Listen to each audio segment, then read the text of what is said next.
The Alaska Triangle, a vast, eerie expanse of wilderness, has long been a source of both awe and fear. Stretching from Utqiagvik in the far north, down through Anchorage and southeast toward Juneau, the triangle covers thousands of miles of some of the most rugged and uninhabited terrain in North America.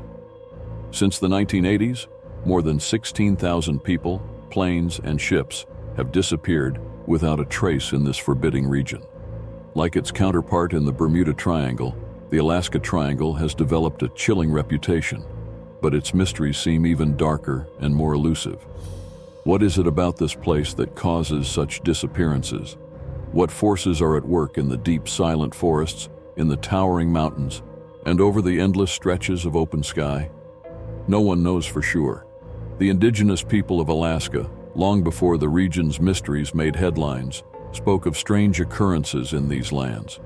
They told stories of beings that lived in the mountains, spirits that would lure unsuspecting travelers to their doom, and creatures far older than humankind itself. The Tlingit, for instance, warned of the Kushtaka, a shape-shifting entity that could take the form of both human and animal, trapping souls and leading them astray. Hunters would set out into the wilderness, only to disappear, leaving behind nothing but eerie whispers carried by the wind. Some said it was the spirits of the land itself taking revenge. Others believed it to be portals to other worlds. But no matter the explanation, the people of Alaska knew to approach the wilderness with caution and respect. Fast forward to modern times, and the Alaska Triangle's legend continues to grow. In 1972, a prominent disappearance sent shockwaves through the state. The small twin-engine Cessna 310, carrying U.S. House Majority Leader Hale Boggs, along with a group of politicians and their pilot, vanished somewhere between Anchorage and Juneau. A massive search effort was launched, with over 400 aircraft and numerous ground teams scouring the landscape. But no wreckage was ever found. It was as if the plane had simply been swallowed by the earth or snatched from the sky. Conspiracy theories swirled, some suggesting foul play, others hinting at supernatural interference. But the truth remains locked away in the silence of the Alaska Triangle. What makes this region so dangerous, so mysterious? Some believe the answer lies beneath the ground. Alaska is home to strong geomagnetic forces, areas where the Earth's magnetic field behaves strangely. Compasses spin erratically, GPS systems malfunction, and aircraft instruments can become dangerously unreliable. These magnetic anomalies could theoretically cause a plane to go off course, leading it into the vast, inhospitable wilderness where survival is nearly impossible. Others suggest that the region sits atop vast caverns and voids, natural sinkholes that open up and swallow entire planes, ships, and people without a trace. One of the most unsettling aspects of the Alaska Triangle is the strange lights reported in the sky. On numerous occasions, pilots have described seeing glowing orbs or strange flickering lights following their planes as they pass over the triangle. One of the most famous cases occurred in 1986 when a Japanese airliner, Japan Airlines Flight 1628, was flying over Alaska en route to Tokyo. The pilot and crew reported seeing 3 UFOs following their aircraft for nearly 50 minutes. The objects, described as enormous and emitting a blinding light, moved with impossible speed and agility. Despite attempts to contact air traffic control, no explanation was ever given for what the crew saw, and the encounter has remained one of the most puzzling cases of UFO sightings in modern aviation. Survivors of the Alaska Triangle are few and far between, but their accounts are even more baffling. Some have reported walking into the wilderness, losing all sense of time and direction. One man, lost for days, was found disoriented but unharmed, with no memory of where he had been or how he had survived. He recounted being enveloped in an unnatural silence, as if the forest itself had swallowed the sound of his own footsteps. Others have spoken of vivid hallucinations or sensations of being watched by something just beyond their line of sight, a presence that made the hairs on their necks stand on end. As satellite technology and advanced mapping techniques have improved, one might expect that the Alaska Triangle's mysteries would start to unravel. But if anything, the opposite seems true. Aircraft have flown over the region only to encounter sudden, inexplicable failures in their instruments. In some cases, radar has picked up objects that appear and disappear in an instant, leading some to speculate that there may be unknown forces at work, bending time and space.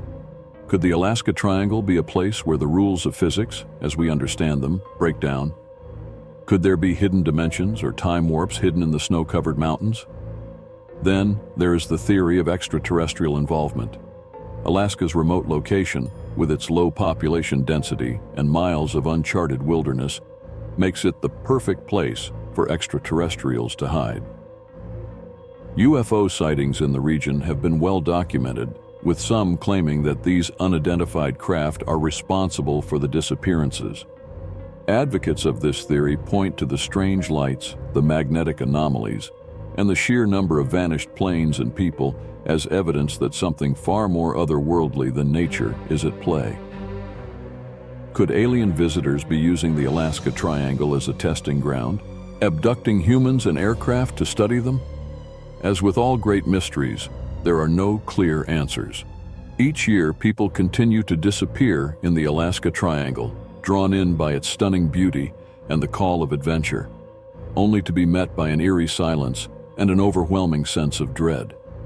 The wilderness itself seems to conspire against those who dare to challenge it, offering no clues, no explanations, just the cold indifference of nature at its most untamed. For now, the Alaska Triangle keeps its secrets, tucked away in the frozen north, waiting for the next adventurer bold or foolish enough to enter its domain. The Alaska Triangle remains one of the greatest unsolved enigmas of our time. Is it a natural phenomenon, a portal to another dimension, or something far more sinister? Until we find definitive proof, the legend will continue to grow, a chilling reminder that some places in this world are still beyond our understanding, beyond our control. In the end, perhaps the most terrifying aspect of the Alaska Triangle is not what we know, but what we don't. And that, for many, is enough to keep them far, far away from this haunting wilderness.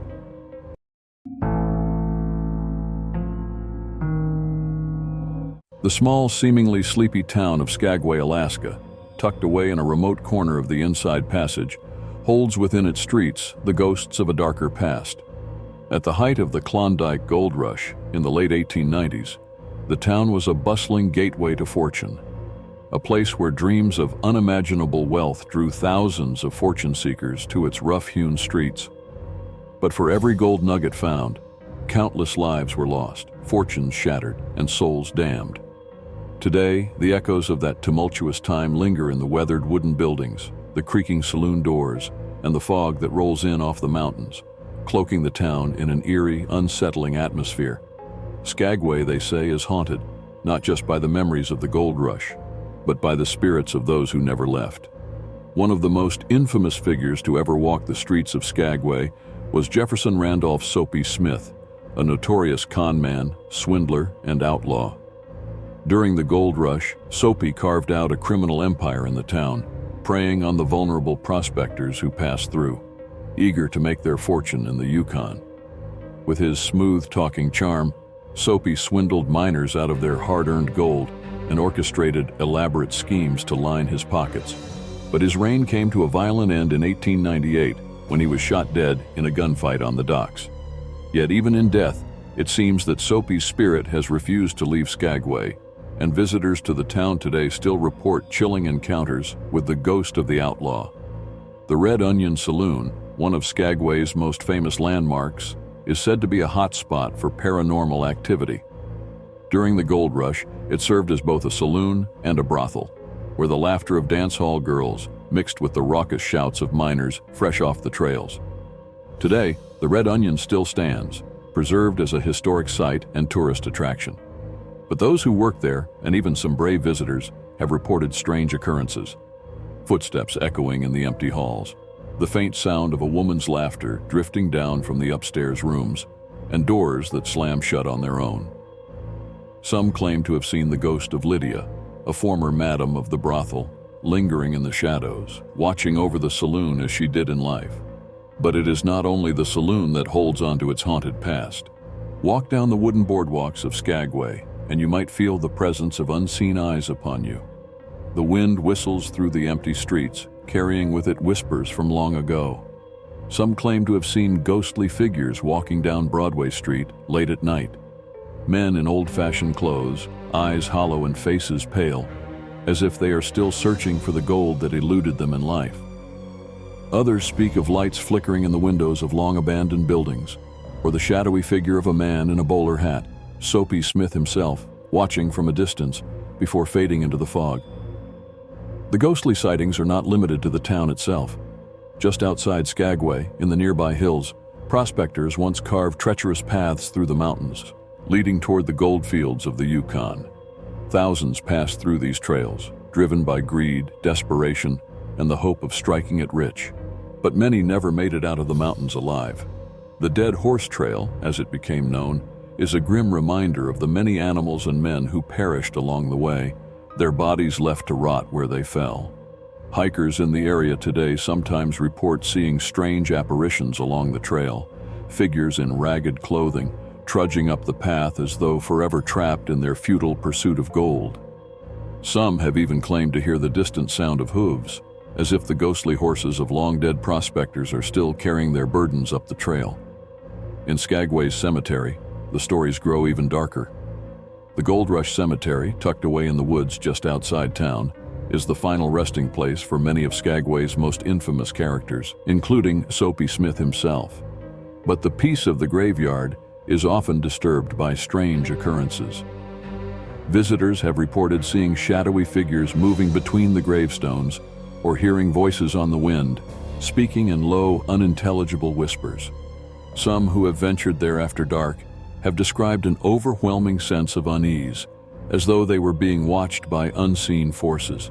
The gravestone of Soapy Smith is a particular point of interest for ghost hunters, who believe his restless spirit lingers near his burial site, still plotting and scheming, even in death. As the years have passed, Skagway has transformed from a lawless boomtown into a quaint, picturesque tourist destination. But beneath its charming exterior, the ghosts of the gold rush still linger, their stories etched into the fabric of the town itself. Tourists flock to the town each summer, drawn by its history and the allure of the wild north. Some come hoping to catch a glimpse of the paranormal, others simply to experience the atmosphere of a place where the past feels eerily close. And many leave Skagway with more than just souvenirs. Some take with them stories of encounters that defy explanation, of ghostly figures glimpsed in the corner of their eye, of cold spots that linger in the air even on the warmest of days. For those who visit Skagway, the ghosts of the past are never far away. The town's haunted history is woven into the very streets, and those who are open to the unknown may find themselves face to face with spirits from the Gold Rush era. Some say that the dead are drawn to places of great passion, places where life was lived at its most intense, where the stakes were high and the line between life and death was razor thin. Skagway, with its Gold Rush history, its tales of fortune and betrayal, and its violent end for men like Soapy Smith, is such a place. And in the stillness of the night, when the streets are empty and the fog rolls in from the mountains, the ghosts of Skagway's past come out to play, reminding visitors that in this town, the past is never truly dead. It is simply waiting to be seen. Skagway, a town born of greed and desperation, may have moved on from its lawless days, but its ghosts still walk the streets, their stories unfinished, their souls restless. For those who dare to look into the shadows, the haunted Gold Rush town of Skagway offers a glimpse into a darker, more mysterious world where the past refuses to let go. And perhaps, just perhaps, if you listen closely enough, you might hear the faint sound of Soapy Smith's laughter echoing through the fog, a reminder that some ghosts never truly rest.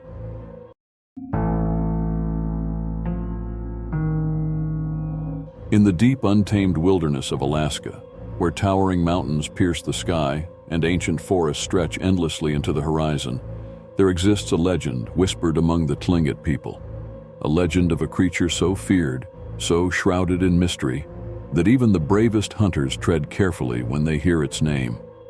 The Kushtaka, they call it, a shapeshifter, capable of mimicking human voices, a trickster with the power to appear as both man and animal. To hear its call in the dark woods is to be lured into a trap, to be led astray into the wild, never to return. The Tlingit elders speak of the Kushtaka in hushed tones, warning that those who see the creature may lose not only their way, but their very soul. The Kushtaka is often described as a being that can take on the form of an otter, an animal known for its playful and elusive nature. But it is no innocent creature. In its true form, it is said to be something far more menacing, an entity that blurs the line between human and beast. It is not bound by the laws of the physical world, able to shift between shapes at will, using its abilities to confuse and deceive. The most terrifying of its powers, however, is its voice. The Kushtaka can mimic the cries of loved ones, calling out in desperation, pleading for help, or mimicking the laughter of children, all to draw its victims deeper into the wilderness. Once you answer the call, the forest closes in around you, the familiar paths vanish, and soon you are lost forever. One such story, passed down through generations, tells of a young hunter named Sitka who ventured deep into the forest one winter evening. The sun had already dipped behind the mountains, and the forest was quiet, save for the soft crunch of snow beneath his boots. As the shadows grew longer, Sitka heard something strange, a voice calling his name from the distance. At first he thought it was his brother, who had gone hunting with him earlier that day, but had taken a different path. The voice was faint, pleading, but unmistakable. "Sitka, help me," it echoed through the trees. His heart raced, and without a second thought, he followed the sound, pushing deeper into the darkening woods. But no matter how far Sitka walked, he couldn't find his brother. The voice seemed to shift, sometimes closer, sometimes farther, leading him in circles. Panic began to set in as the cold crept into his bones, and the familiar landmarks of the forest disappeared into the twilight. He called out, but there was no answer, only the wind whispering through the pines. Hours passed, and exhaustion began to take its toll. Just as Sitka was about to turn back, he saw something in the distance, a figure standing between the trees, shrouded in mist. Relief washed over him, but as he drew closer, his relief turned to dread. It wasn't his brother. The figure was tall, with glowing eyes, and its body seemed to shift and shimmer, flickering between human and animal form. The creature smiled, but it was a smile without warmth, a grin that sent chills down Sitka's spine. The figure let out a soft, mocking laugh, and suddenly Sitka understood. He had been deceived. The Kushtaka had called him, luring him into the depths of the forest, and now it stood before him, ready to claim its victim. In that moment, Sitka remembered the stories the elders had told him, the warnings about the creature that could steal your soul and leave you wandering in the wilderness forever. Summoning all his courage, he turned and fled, not daring to look back. The forest seemed to come alive around him, the trees twisting and turning as if trying to trap him, but he ran as fast as his legs would carry him. The legends say that those who escape the Kushtaka are marked for life, forever haunted by the encounter. Sitka eventually found his way back to the village, but he was never the same. His eyes were hollow, his spirit broken. He never spoke of what happened in the woods, but the villagers knew. The Kushtaka had spared his life, but it had taken something from him that could never be returned. Other stories tell of entire families being led to their doom by the Kushtaka. It is said that the creature delights in tricking groups of travelers, separating them one by one with the sound of familiar voices until they are lost, never to be seen again. Those who follow the calls deeper into the wilderness are never found, their bodies swallowed by the land, as though they had simply vanished into thin air. The Tlingit believe that the Kushtaka preys on those who are vulnerable, those who are alone, frightened, or desperate. Once it has you in its sights, it will not stop until it has led you far from safety, far from the warmth of home, into the cold, unforgiving heart of the wild. There are some who claim that the Kushtaka is not purely evil. In certain versions of the legend, the creature is said to save lost travelers, leading them away from danger or rescuing them from drowning in icy rivers. But these stories are few and far between, and most who encounter the Kushtaka do not live to tell the tale. Even those who do survive often return changed, haunted by the memory of the shapeshifter's voice, the sound of their own loved ones calling out to them from the dark. They speak of the way the forest seemed to close in around them, how the familiar trails twisted into unfamiliar shapes, and how the wind seemed to whisper their names long after the encounter was over. To this day, the Kushtaka remains a powerful figure in Alaskan folklore. Hunters, fishermen, and those who live close to the land take the warning seriously, knowing that the wilderness can be as dangerous as it is beautiful. The elders still tell the stories, passing them down to younger generations, reminding them to respect the land and the creatures that dwell within it. And when night falls and the wind picks up, carrying strange sounds through the trees, there are many who refuse to venture into the wilderness alone, lest they hear the call of the Kushtaka and follow it into the shadows, never to return. The mystery of the Kushtaka endures, a legend as old as the land itself, as chilling as the icy winds that blow through the Alaskan mountains. Whether it is a protector, a trickster, or a malevolent force, one thing is certain. To hear its voice is to be pulled into a world where the line between reality and nightmare blurs, and where the wilderness itself conspires against you. The Kushtaka waits, ever watchful, lurking just beyond the edge of the familiar world, ready to claim those who dare to answer its call.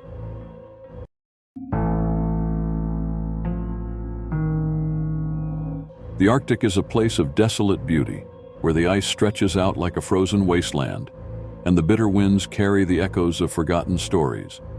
But among the tales whispered by the Inuit and the sailors who braved these frigid waters, few are as haunting as the story of the SS Baichimo, the legendary ghost ship that roamed the Arctic seas for decades after being abandoned.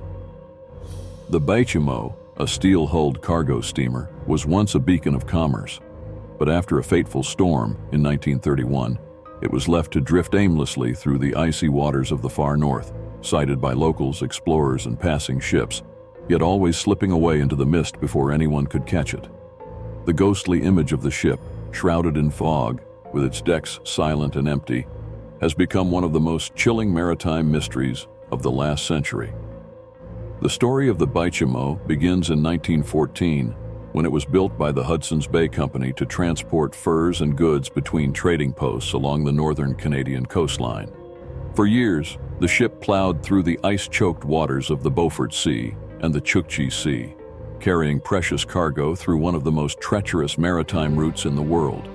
But in October 1931, after a routine voyage to collect furs from the Inuit settlements, the Baichimo became trapped in an early winter ice pack near the town of Barrow, Alaska. The crew, stranded in the unforgiving Arctic wilderness, was forced to take shelter on shore, hoping the ice would thaw before the ship was crushed. Days turned into weeks, and as the ice tightened its grip around the vessel, the captain made the difficult decision to abandon ship. The crew, believing the ship would soon be destroyed by the crushing force of the ice, salvaged what supplies they could and set up a temporary camp nearby. The weather worsened, and a powerful blizzard swept through the area, reducing visibility to almost nothing. When the storm finally passed, the crew returned to where they had last seen the Baichimo, only to find it had vanished. The ship was nowhere to be found, as if it had been swallowed by the ice or carried off by some unseen force. But the Baichimo was not gone. A few days later, a local Inuit hunter spotted the ship drifting aimlessly in the distance, still intact but eerily abandoned, with no sign of its crew. The captain and his men, alerted to the sighting, attempted to recover the vessel, but the treacherous ice made it impossible to board. The Baichimo seemed to be moving on its own, carried by the shifting ice floes and the Arctic winds. Over the next few weeks, the ship was sighted several times by both the crew and local hunters, but each time they approached, it would slip away, vanishing into the frozen expanse like a phantom. Winter closed in, and the Hudson's Bay Company deemed the Baichimo lost, assuming it would eventually sink beneath the ice. But this was only the beginning of the ship's strange and unsettling journey.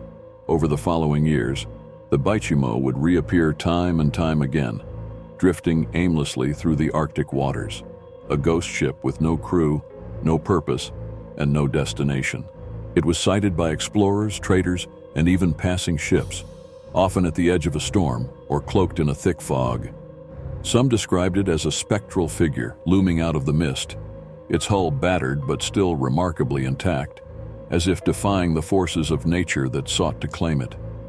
In 1932, Less than a year after it had been abandoned, the Beichimo was spotted off the coast of the Northwest Territories.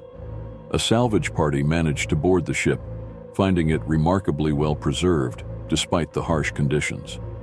They retrieved some of the furs still aboard but were unable to bring the ship back as the ice threatened to trap them once again. The ship, it seemed, had a will of its own, forever evading those who sought to claim it. In the years that followed, the Beichimo became a legend of the North, an eerie sight for those who dared to venture into the Arctic.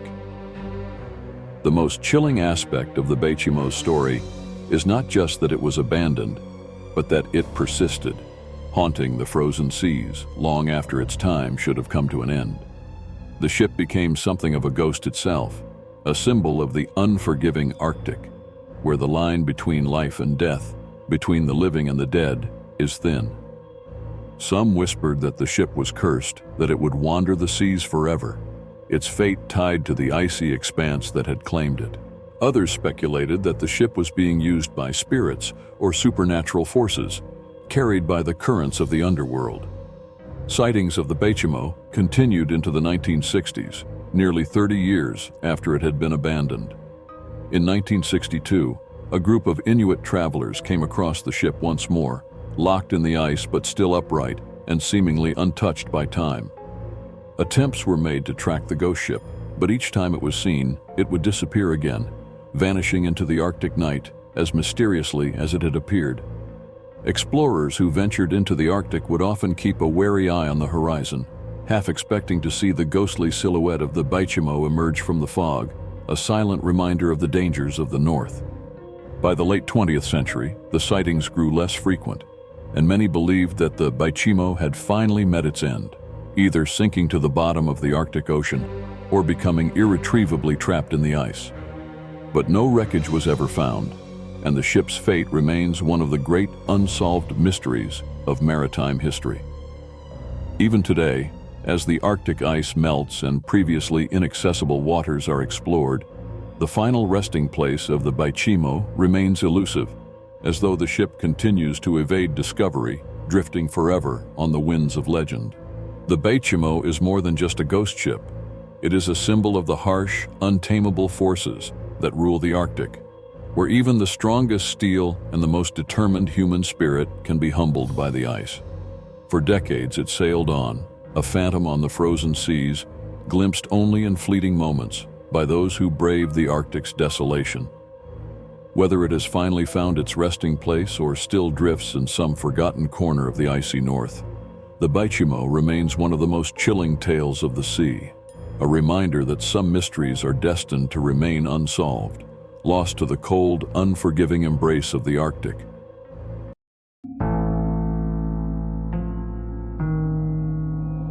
The disappearance of Amy Bechtel in the summer of 1997 has haunted the remote town of Lander, Wyoming, and its surrounding wilderness ever since. Amy, a 24-year-old avid runner and skilled outdoors woman, vanished without a trace while out for a jog on the trails of the Shoshone National Forest, a place she knew well and loved. It was a typical July afternoon when she set out, the sun warm but not oppressive, the mountain air fresh with the scent of pine and the promise of freedom. Yet, something sinister lurked in the shadows of that familiar terrain, and whatever it was, it took Amy with it, leaving no sign of struggle or farewell. Despite countless searches, investigations, and speculations, the mystery of what happened to Amy Bechtel has remained unsolved for over 2 decades, leaving behind a chilling story that continues to grip those who hear it. July 24, 1997, began like any other summer day in Lander, a town nestled at the foot of the Wind River Range. Amy had been running errands that morning, preparing for her upcoming race and discussing plans with her husband, Steve Bechtel, a well-known rock climber in the community. They had been married for just over a year, and both were passionate about outdoor pursuits, with Amy focusing on her running and Steve on climbing. After a quick visit to the climbing gym where Steve worked, Amy left to complete a run on the Loop Road in Sinks Canyon, a place she had jogged countless times before. She had planned to map out a course for the upcoming 10K road race she was helping organize, a task that was supposed to be simple and routine. but that routine run would be the last time anyone saw Amy.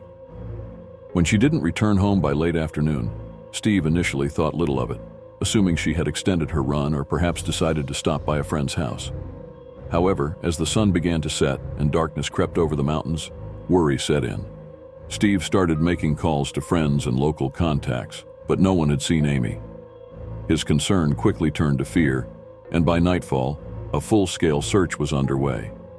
Law enforcement, friends, and volunteers mobilized, scouring the trails and wilderness where Amy had likely been running.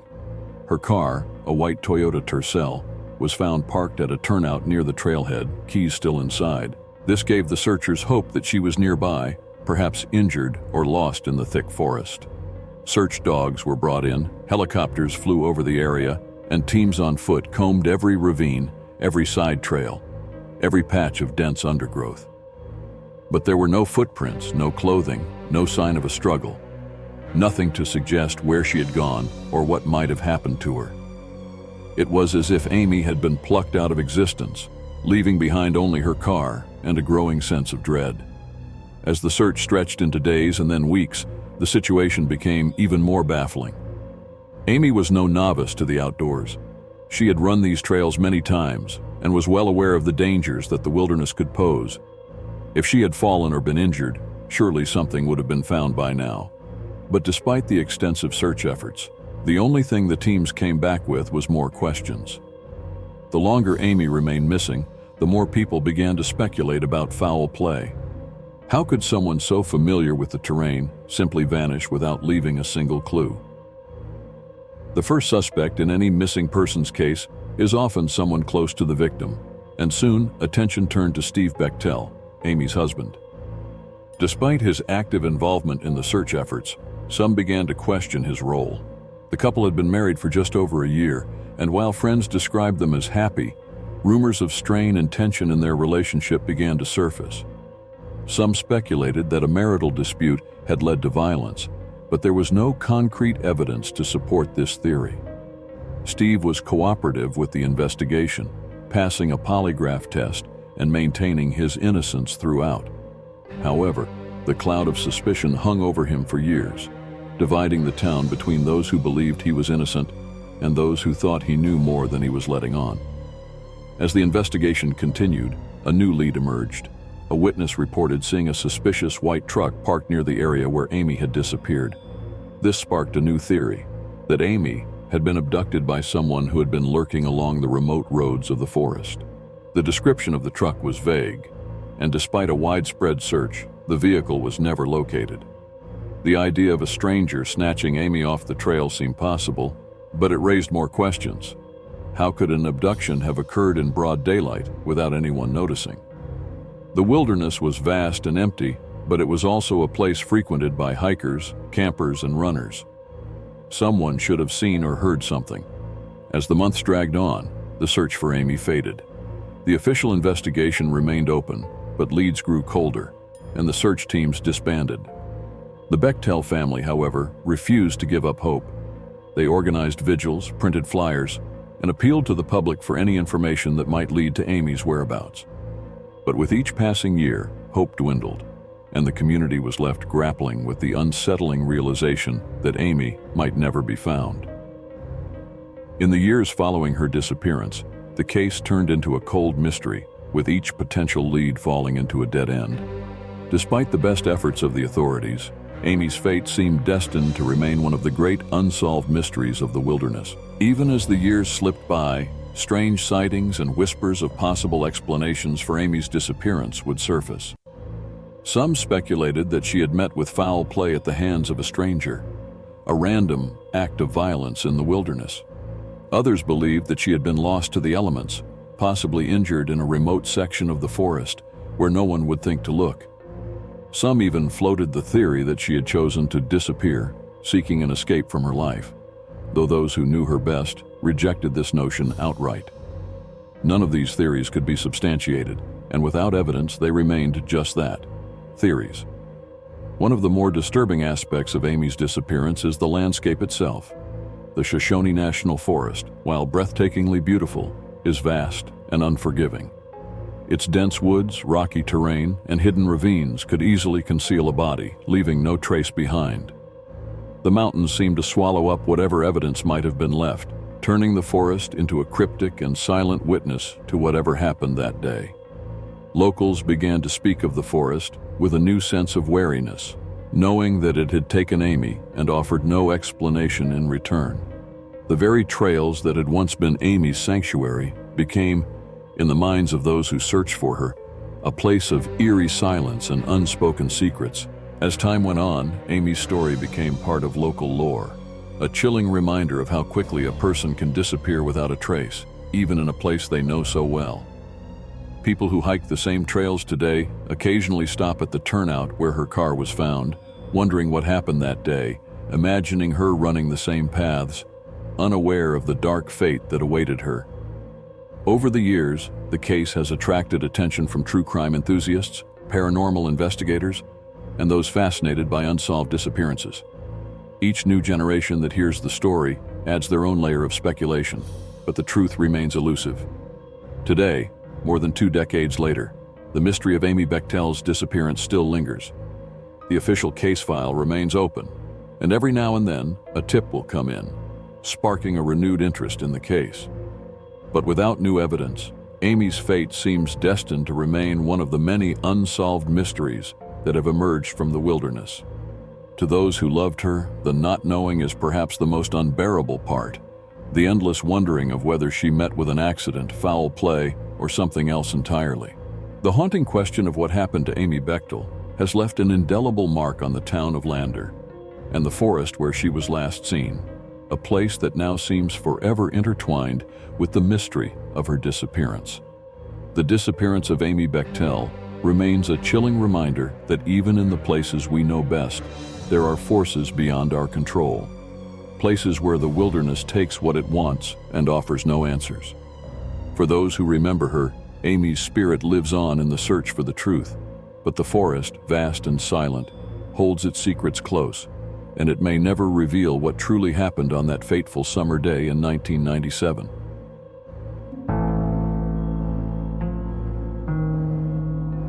The case of the Fairbanks Four is one of the most unsettling and controversial chapters in Alaskan criminal history, a story that began on a cold October night in 1997 and continues to haunt the city of Fairbanks to this day.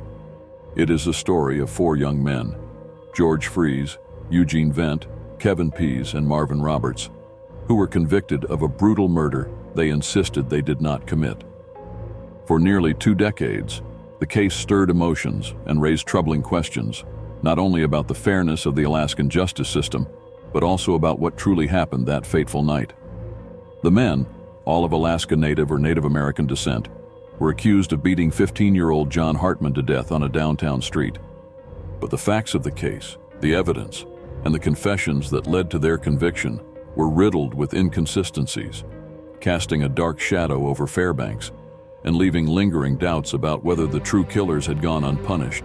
Hidden by something far more sinister, the case of the Fairbanks Four is one of the most unsettling and controversial chapters in Alaskan criminal history, a story that began on a cold October night in 1997 and continues to haunt the city of Fairbanks to this day. It is the story of 4 young men, George Freeze, Eugene Vent, Kevin Pease, and Marvin Roberts, who were convicted of a brutal murder they insisted they did not commit. For nearly 2 decades, the case stirred emotions and raised troubling questions, not only about the fairness of the Alaskan justice system, but also about what truly happened that fateful night. The men, all of Alaska Native or Native American descent, were accused of beating 15-year-old John Hartman to death on a downtown street. But the facts of the case, the evidence, and the confessions that led to their conviction were riddled with inconsistencies, casting a dark shadow over Fairbanks and leaving lingering doubts about whether the true killers had gone unpunished. Hidden by something far more sinister, George Freeze, after being interrogated while injured and in pain, also gave a confession, though he later recanted, claiming he had been confused and pressured. Kevin Pease and Marvin Roberts, who maintained their innocence from the start, refused to confess, but by then, the police had what they needed: confessions and the testimonies of jailhouse informants who claimed the young men had admitted to the crime. The trial that followed was swift. Despite the lack of physical evidence tying the four men to the crime, no DNA, no fingerprints, no credible eyewitnesses, the jury convicted them. Freeze, Vent, and Pease were sentenced to decades in prison, while Marvin Roberts, who had no prior criminal record, received a lesser sentence. The case seemed closed, but from the very beginning, something about it didn't feel right. The confessions didn't match the facts of the crime scene, the timelines were murky, and key witnesses for the defense had been ignored. The four men, now branded murderers, began their long fight for justice from behind bars. As the years passed, the case refused to fade away. In Fairbanks, rumors swirled, and many began to question whether the right men had been convicted. Friends and family of the Fairbanks Four continued to push for a new investigation, insisting that their loved ones had been wrongfully imprisoned. Slowly, the cracks in the case began to show. In 2008, the Alaska Innocence Project took up the cause, combing through the details of the investigation and uncovering new evidence that suggested the confessions had been coerced and that key exculpatory evidence had been ignored or suppressed by the police. The story took an even darker turn in 2013, when a man named William Holmes, a convicted murderer serving a life sentence in California, came forward with a shocking confession. Holmes claimed that he and a group of his friends, none of whom were the Fairbanks Four, were the ones responsible for John Hartman's death. According to Holmes, they had attacked Hartman in a random act of violence on the night in question, beating him mercilessly before fleeing the scene. Holmes provided details that matched the crime scene in ways that the original confessions had not, reigniting hope for the exoneration of the four men. Despite Holmes's confession, the road to justice was long and difficult. Prosecutors were reluctant to admit wrongdoing, and the case dragged on through a series of hearings and appeals. Finally, in 2015, after years of legal battles and growing public pressure, the state of Alaska vacated the convictions of the Fairbanks Four. The men who had spent nearly 2 decades behind bars were finally free. They were greeted with tears of joy and shouts of relief from their families and supporters, but the victory was bittersweet. Though their convictions had been overturned, the state refused to formally declare them innocent, leaving the lingering implication that they might still be guilty in the eyes of the law. Even after their release, the case continued to cast a long shadow over Fairbanks. Many in the community were left wondering how such a miscarriage of justice could have happened. How had 4 young men been convicted of a crime with no physical evidence? How had the confessions, which were inconsistent and contradictory, been enough to send them to prison for nearly 20 years? And what of William Holmes's confession? If he and his friends were the true killers, why had it taken so long for the truth to come to light? For some, the case of the Fairbanks Four represents more than just a failure of the justice system. It speaks to deeper, more troubling issues of racial prejudice and systemic bias. The fact that all 4 men were either Alaska Native or Native American was not lost on their supporters, who argued that the police had been too eager to find scapegoats and had targeted the young men because of their race and background. The case raised uncomfortable questions about how the justice system treated Indigenous people in Alaska, questions that many feel have yet to be fully answered. The Fairbanks Four, now free men, have tried to move on with their lives, but the scars of their wrongful imprisonment remain. For 2 decades, they were separated from their families, robbed of their youth, and branded as murderers for a crime they did not commit. Though they have been exonerated, the doubts and the pain of those lost years linger. And for the family of John Hartman, there is still no closure. His murder, though technically solved, remains a source of grief and unanswered questions. Did William Holmes and his friends truly commit the crime? Or is there yet another layer to the mystery that has yet to be uncovered? The case of the Fairbanks Four leaves behind a chilling legacy, a reminder of the fragility of justice and the deep impact that one night, one moment, can have on so many lives. Even as the men walk free, the specter of that cold October night in 1997 still haunts the streets of Fairbanks, leaving a community divided and a sense of unease that continues to linger. Was it a simple miscarriage of justice, or are there darker, more sinister elements at play that have yet to come to light. The truth, like so many cold cases, remains elusive, buried in the frozen ground of Alaska, waiting for someone brave enough to dig it out. Thank you for watching. Please like, share, and subscribe.